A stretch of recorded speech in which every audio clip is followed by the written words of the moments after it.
Halo, kembali lagi bersama saya. Perkenalkan, nama saya George Perliansyhaan. Di sini saya mau membahas materi tentang perulangan.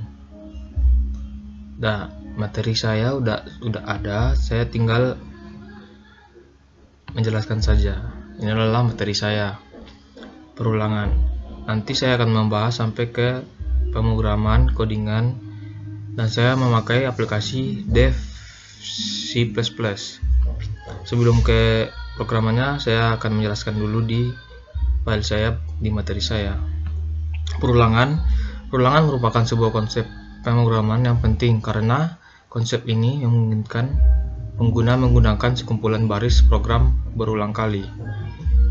Struktur perulangan secara umum ada dua bagian: kondisi perulangan dan badan perulangan. Kondisi perulangan mengekspresikan boolean yang harus dipenuhi untuk melaksanakan perulangan. Yang kedua, badan perulangan, bagian algoritma yang diulang. Struktur perulangan disertai pula inisialisasi dan terminasi. Beberapa hal yang harus diperhatikan: inisialisasi dan terminasi tidak selalu harus ada, namun dalam beberapa kasus inisialisasi biasanya diperlukan. B. Suatu perulangan harus berhenti. C. Beberapa struktur perulangan dapat dipakai untuk masalah yang sama, namun ada notasi perulangan yang hanya cocok dipakai untuk masalah tertentu. Notasi struktur perulangan. Struktur for. Sini saya memakai struktur for untuk pemrogramannya nanti, untuk perulangan for. Jadi saya menjelaskan for saja. Perulangan for digunakan untuk menghasilkan perulangan sejumlah kali yang dispesifikasikan. Jumlah perulangan diketahui atau dapat ditentukan sebelum eksekusi. Diperlukan variabel counter atau pencacah jika cacah perulangan sudah mencapai jumlah yang dispesifikasikan, maka proses perulangan berhenti. Bentuk umum struktur for atau perulangan for adalah gini. Bentuk umumnya seperti gini: for buka kurung ekspresi 1, ekspresi 2, ekspresi 3. Buka kurung kerawal aksi 1 titik 2 titik koma, aksi 2 titik koma, tutup kurung kerawal tutup. Keterangannya, ekspresi pertama adalah inisialisasi counter. Yang kedua, ekspresi kedua, syarat pelaksanaan. Yang ekspresi ketiga, naikkan counter atau increment. Sini adalah contoh dari perulangan for seperti gini. Tapi saya akan membuat dengan perulangan for yang lain. Saya punya program sendiri. Kita masuk langsung ke aplikasi devnya. Ini saya cuma jelaskan segini saja. Kita langsung masuk ke sini programannya, biar saya jelasin di programannya. Saya sudah membuat programnya, tinggal saya keluarin. Saya buat OTS. Ini adalah program saya, perulangan for atau struktur for. Di sini ini ada, karena saya menggunakan aplikasi Dev C++, ya tentunya dengan include Ustream using namespace std titik koma main buka kurung tutup kurung dan buka kurung kerawal. Biar lebih ini saya buat gini. Di sini saya membuat string name nm, pd, matkul, titik koma. Sini string adalah kumpulan.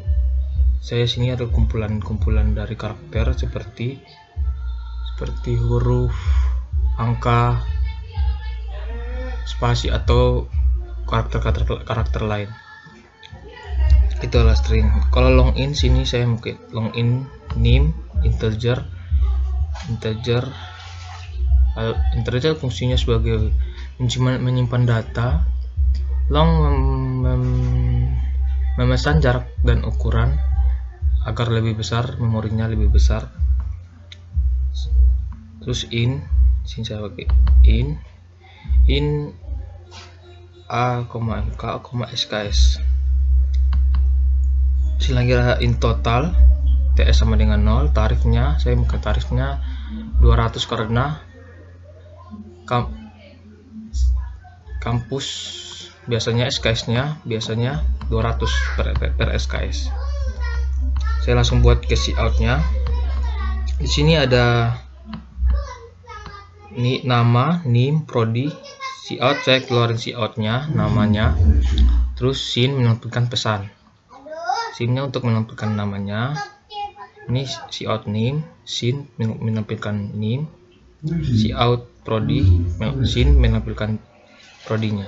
Atau saya singkat dengan PD, nama dengan NM. Cout lagi seperti gini, saya cout input jumlah matkul. Sorry, saya ini T matkul, mata kuliah, input, terus sin mengeluarkan nilai MK. Di sini ini struktur for saya, perulangan for saya, for dua kurung A sama dengan 0 titik koma, A lebih kecil dari MK mata kuliah titik koma, A plus plus. Adalah perulangan for saya. Dua kurung kerawal. Sini saya cout, saya keluarin matkul. Cout matkul, sin keluar matkul, cout SKS keluar SKS, TS plus sama dengan SKS. Ini total tarif dikali sama dengan TS. TS adalah dari SKS-nya. TS adalah harga tarif per SKS 200-nya, jadi dikali tarif dikali SKS. SKS adalah SKS atau sama dengan TS nanti dikali tarif. Jadi berapa SKS-nya nanti akan dikalikan sama tarif 200.000. Cout lagi total SKS, terus total tarif SKS. Ya, saya akan lanjut ke outputnya. Saya running dulu.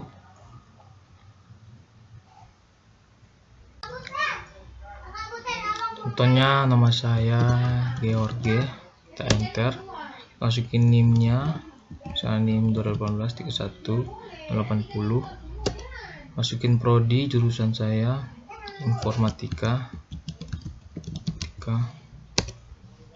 input jumlah matkul misalnya 3, matkul pertama algoritma, saya singkat saja algo. SKS berapa SKS? 3 SKS. Matkul aljabar 3 SKS. Tentu lagi matkul kalkulus 2 SKS. Nah, nanti seperti gini. Nanti inilah total SKS. Total SKS ditambah semua, terus dikali dengan tarif saya tadi. Tarif ini, tarif yang saya buat 200, karena per SKS adalah 200 dikali 8, jadi 1.600.000 harganya. Nah, sampai sini sekian dari saya. Sekian dari saya, dari materi saya yang saya jelaskan sampai ke programan saya. Ini program saya. Bila ada salah kata-kata mohon dimaafkan. Sampai sini sekian, terima kasih.